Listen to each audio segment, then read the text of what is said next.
These are Spy Helm frames, and I'm going to show you how to remove and replace both lenses. Now, to remove a lens, you're going to want to pull outward on the top of the frame and push downward on the lens,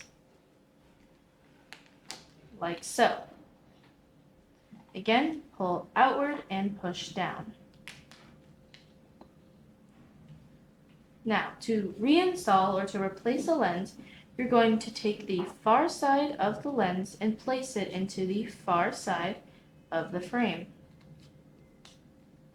You want to make sure that it is secure, so just give it a little push and then slide the rest in. If you need to, you can take 2 fingers underneath the lens and 1 finger on top to bend it a little to get the far corner inside the groove. Then there should be a pop. Again, far side of the lens into the far side of the frame.